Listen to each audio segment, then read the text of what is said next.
হরে কৃষ্ণ। সনাতন ধর্মে একটি অন্যতম গুরুত্বপূর্ণ উৎসব বলা হয় এই অম্বুবাচীকে।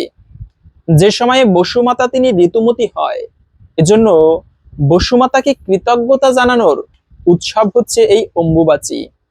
তাই এই অম্বুবাচীর সময়ে বিশেষ কিছু নিয়ম আমাদের পালন করা উচিত। বিশেষ করে ভুলেও যে খাবারগুলো খাওয়া উচিত নয়। তাই আজকের এই পর্বে আমরা সেই প্রসঙ্গে জেনে নিব এবং সেই সঙ্গে অম্বুবাচীর মাহাত্ম্য কথা জানবো। তাই আশা করছি আজকের এই তথ্যগুলো আপনাকে সমৃদ্ধ করবে। ভালো লেগে থাকলে একটি লাইক করে অবশ্যই আমাদের সাথে সাবস্ক্রাইব করে যুক্ত থাকতে পারেন। দেখেন, অম্বু মানে হচ্ছে জল, বাচি মানে বৃদ্ধি। এই গ্রীষ্মের প্রখর তাপের পরে আসে বর্ষাকাল। প্রকৃতিতে নতুনত্বতা জেগে ওঠে। প্রকৃতি যেন সজীবে ভরে ওঠে, সতেজতা আসে এই বর্ষাকালে। আর সেই বর্ষাকালের প্রথমেই আসে এই অম্বুবাচী। এজন্য জলের বৃদ্ধি হয় চতুর্দিকে। এজন্য মায়েরা যেরকম ঋতুমতী হয়, ঠিক তেমনি বছরে একবার এই বসুমাতাও তিনি ঋতুমতী হয়ে থাকে। এই অম্বুবাচীর সময়ে সেই বসুমাতার ঋতুমতী উৎসব বলা হয়। কোথাও কোথাও এই অম্বুবাচীকে অমাবতী বলা হয়, কোথাও কোথাও আবার ঋতুমতী উৎসবও বলা হয়ে থাকে। এবং এই সময়ে ভুলেও কিছু কাজ করতে নেই। যেমন এই অম্বুবাচীর সময় বলা হয়েছে ভূমিকর্ষণ করতে নেই। এই সময় তো কামাখ্যা মন্দিরে হাজার হাজার লক্ষ লক্ষ দর্শনার্থী হয়, কিন্তু মায়ের মন্দিরে এই সময় দর্শন দেওয়া হয় না। মাকে তার রজস্বলা অবস্থা বলে এই সময় মায়ের দর্শন দেওয়া থেকে বিরত রাখা হয়। বিশেষ করে যারা শক্তি দেবীর উপাসনা করে, শিব, দুর্গা, কালী, এদের ভজনা করে থাকে, তখন ওই সময়ে সেই মায়ের মন্দির কিন্তু বন্ধ থাকে, দর্শন দেওয়া হয় না। তো এই মাকে লাল কাপড়ে বা লাল শালুতে এই সময়ে মানে বেঁধে রাখা হয় বা মানে ঢেকে রাখা হয়। মাকে মূলত দর্শন দেওয়া হয় না, তার পুজো করা হয় না। এই কয়েকটা দিন বিশ্রামে দেওয়া হয় মাকে।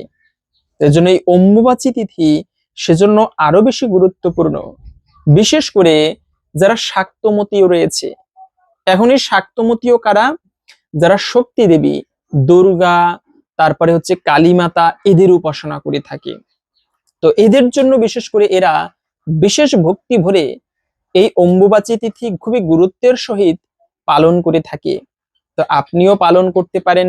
বিশেষ করে এই সময় ভূমি কর্ষণ করা হয় না, পাশাপাশি কোনো বৃক্ষাদি রোপণ করা হয় না।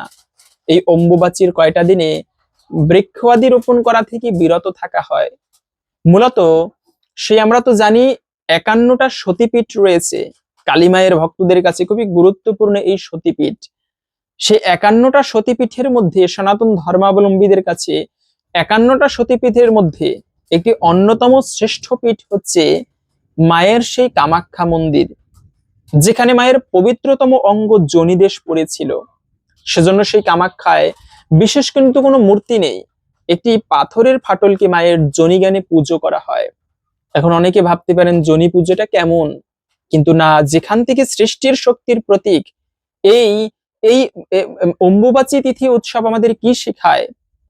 শেখায় এটাই যে নারীর নারীত্ব, সৃষ্টির শক্তিত্ব, এটি অপবিত্র নয়, বরং এটি পবিত্রতার প্রতীক। যেখান থেকে সৃষ্টির জগৎ সৃষ্ট হয়, জগৎ জীব সৃষ্টি হয়।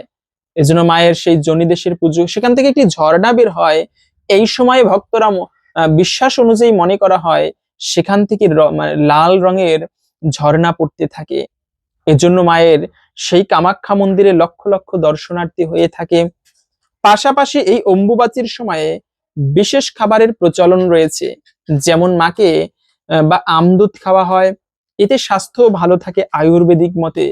এই সময় আমদুধ খেলে শরীর ঠান্ডা হয়, কিন্তু আপনারা খেতে পারেন এই সময় আমদুধ। পাশাপাশি হচ্ছে অনেকে বলে যে ঠাকুর পুজো করা যাবে না। আদৌ কি ঠাকুর পুজো করা যাবে এই অম্বুবাচীর সময়ে? হ্যাঁ, অবশ্যই করা যাবে।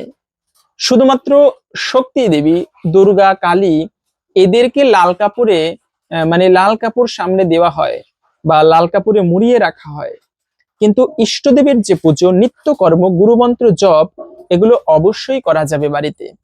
বরঞ্চ শুভ অশুভ সময় বলে কিছু নেই, যে কোনো দিনে ঠাকুর পুজো, ইষ্টদেবের পুজো আদি করা যাবে।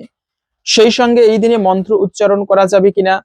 হ্যাঁ, অবশ্যই তাও করা যাবে। পাশাপাশি হচ্ছে এই অম্বুবাচীর প্রবৃত্তি এবং নিবৃত্তি কবে।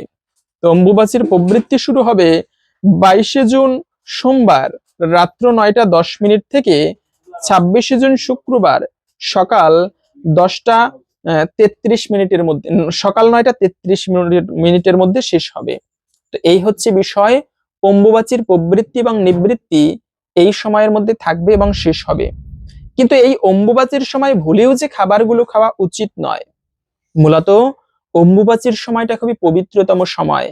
এই সময়ে কেউ কেউ আছে ভূমিতে মানে মাটিতে রান্না করে না, তারা কঠোরভাবে ফল আদি গ্রহণ করে সৃষ্টিকর্তার সাধনা করে, ব্রত করে। তেমন ভাবে না করতে পারলেও অন্ততপক্ষে যারা শক্তি দেবীর উপাসনা করেন তারা এই কয়টা দিন নিরামিষ সাত্ত্বিক আহার গ্রহণ করতে পারেন। আবার অনেকে রাজস্বিক ভাবে শক্তি দেবীর পুজো করে, কিন্তু মনে রাখতে হবে সাত্ত্বিক উপাসনার উপরে জগতে কোনো উপাসনা নেই। শুদ্ধ জ্ঞানের উপাসনা করা এটি শ্রেষ্ঠ উপাসনা। তো তাই এই সময় আপনারা নিরামিষ খাবার গ্রহণ করতে পারেন, ভগবানের প্রসাদ মা কালীকে নিবেদন করে সেই মহাপ্রসাদ এই অম্বুবাচীর সময়টা গ্রহণ করতে পারেন, বিশেষ শুভ দিনগুলোতে গ্রহণ করতে পারেন, এতে হয় প্রকৃত মঙ্গল। পাশাপাশি অন্ততপক্ষে মাছ মাংস এগুলোকে এই কয়টা দিন বর্জন করা উচিত। কলিযুগে 4টা জিনিস নিষিদ্ধ, যার মধ্যে একটি হচ্ছে প্রাণী হত্যা করা, প্রাণীর মাংস ভক্ষণ করা। অন্ততপক্ষে এই অম্বুবাচীর সময়ে মাছ মাংস রাজসিক খাবার বর্জন করতে পারেন। সেই সঙ্গে পেঁয়াজ রসুন অতিরিক্ত মশলাদার খাবার, পোড়া জাতীয় খাবার খাওয়াও কিন্তু উচিত নয়, এতেও জীবনে অমঙ্গল আসে। পোড়া খাবার খেলে, বাসি খাবার খেতে নেই। সেই সঙ্গে যারা নেশা করেন এই কয়টা দিন নেশাকে বর্জন করতে পারেন। তো যদি ভালো লেগে থাকে আজকের এই তথ্যগুলো, অবশ্যই একটি লাইক করে শেয়ার করে অপরদেরও জানিয়ে দিতে পারেন এবং সাবস্ক্রাইব করে আমাদের সাথে যুক্ত থাকবেন। হরে কৃষ্ণ।